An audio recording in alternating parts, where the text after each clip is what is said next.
Você sabia que você está ficando mais rico com o passar do tempo, mesmo mantendo a mesma renda, mesmo não ganhando nem R$ 1 a mais?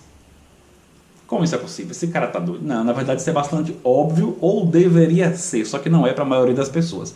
Porque a maioria das pessoas, por falta de treinamento ou de conhecimento, as pessoas acham que riqueza é dinheiro. As pessoas associam imediatamente riqueza a dinheiro. Não ter acesso ao dinheiro é que é um problema de falta de riqueza. Na verdade, não. Riqueza é acesso a recursos. E por sua vez, então, pobreza é falta de acesso a recursos. Esse é o conceito mais aceito na ciência econômica de pobreza, o mais moderno, né? Só que para você ser objetivo, é complicado você tratar a pobreza como falta de acesso a recursos, né? Seria uma análise muito complicada para você comparar países diferentes, por exemplo. Tem 188 países no mundo. Você vai comparar, qual é o país que tem uma quantidade maior de pessoas pobres? Para você comparar de uma maneira mais profunda, né? Tratando da falta de acesso a recursos que essas pessoas têm, seria uma análise muito complicada. Então, o mais fácil é pegar a renda das pessoas, transformar em dólar, que é a moeda divisa, e fazer comparações. Mas isso é bastante limitado. Isso conduz à óbvia constatação de que você, por exemplo, você de classe média que está assistindo esse vídeo, você é mais rico do que um milionário da década de 60. Sim, porque você, mesmo com essa baixa renda que você tem hoje, você tem mais acesso a recursos, você tem acesso a mais recursos do que um milionário da década de 60. Você pode pagar aí R$ 32 por mês na Netflix e assistir diversos filmes durante o mês, muitos filmes durante o ano, quantos você quiser aí. Você não vai conseguir extrapolar a quantidade de filmes que tem lá disponível no Netflix. Mas um milionário da década de 60, mesmo com todo o dinheiro do mundo, ele não tinha acesso a tantos filmes assim, porque não tinha tantos filmes assim sendo produzidos naquela época. Enfim, eu podia citar aqui diversas coisas que você tem acesso hoje que ele não tinha acesso naquela época. Você tem um smartphone, você tem internet, ele não tinha naquela época ali. Então, se você fizer uma comparação, você vai ver que tem poucas coisas que ele podia ter lá naquela época, mesmo com todo o dinheiro, que você não pode ter hoje. E tem muitas coisas que você tem hoje que ele não podia ter naquela época. Se você é mais rico do que um milionário da década de 60. Então, o avanço tecnológico, o avanço da ciência faz com que a sociedade enriqueça, mesmo sem mudar a sua renda.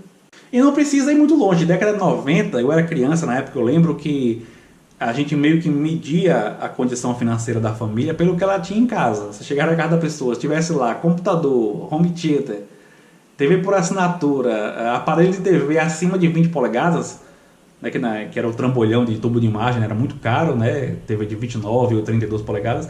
Se tivesse tudo isso aí na casa da pessoa, você já sabia que a pessoa tinha dinheiro. Hoje em dia não, hoje em dia ficou muito fácil ter acesso a tudo isso aí. Claro, tem gente que não tem acesso, né? Mas ficou muito mais fácil em comparação com o que era na década de 90. Significa então que as pessoas estão enriquecendo, né? Ou seja, estão tendo mais acesso a recursos, mesmo considerando uma renda igual, mesmo mantendo o mesmo nível de renda real, né? Isso é por conta do avanço tecnológico, o avanço da ciência, as coisas vão ficando cada vez mais baratas, enfim. E acho que o maior exemplo de todos, assim, o exemplo de mais impacto recente, assim, nesse aspecto foi a chegada do Uber. O Uber revolucionou o transporte urbano de tal forma que hoje só vale a pena ter carro quem roda muito, quem roda todos os dias, várias vezes por dia. Quem tem filhos e tal, quem roda muito, assim, falando de modo geral.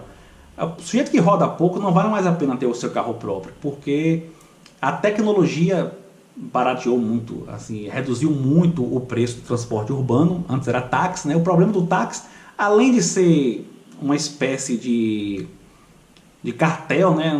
Legalmente o táxi não é um cartel, legalmente não, mas na prática é meio que um cartel porque é um preço combinado.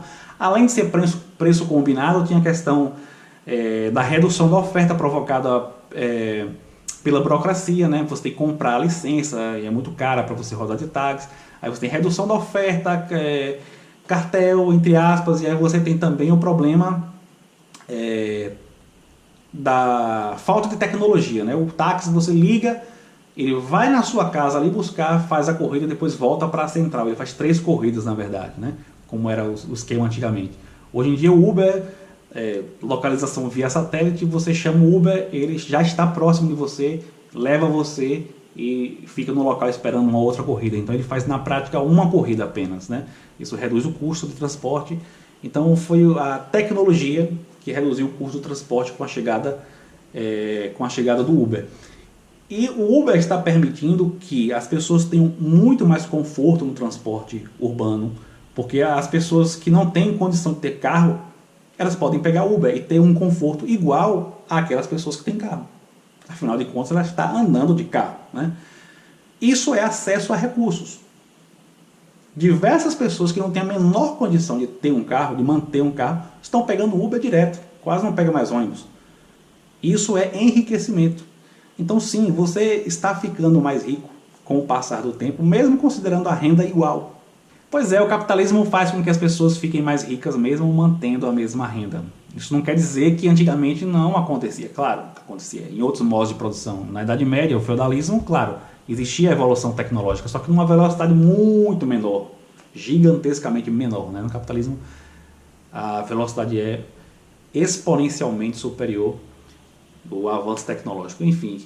Agora isso tem um efeito colateral, sim, que é o seguinte: quando a sociedade passa a ter mais acesso a certos recursos, aumenta também o nível de exigência social para que as pessoas tenham acesso a esses recursos. Tipo, por exemplo, a grande maioria da população brasileira tem smartphone, né? Por conta disso, existe uma exigência para que a pessoa tenha smartphone. A pessoa que não tem smartphone, que não tem acesso à internet, ela tem dificuldade em vários aspectos da vida. Ela pode ter dificuldade até de trabalhar. Imagine a pessoa fazer faculdade hoje sem ter acesso à internet, sem ter um smartphone, um notebook. Se a pessoa não tiver nada disso, vai ser complicadíssimo. Ela vai ter sérias dificuldades. E na década de 90 não existia, quase ninguém tinha isso aí. Quase ninguém tinha celular naquela época, então todo mundo entendia. Os métodos eram completamente diferentes de transmissão de informação, enfim.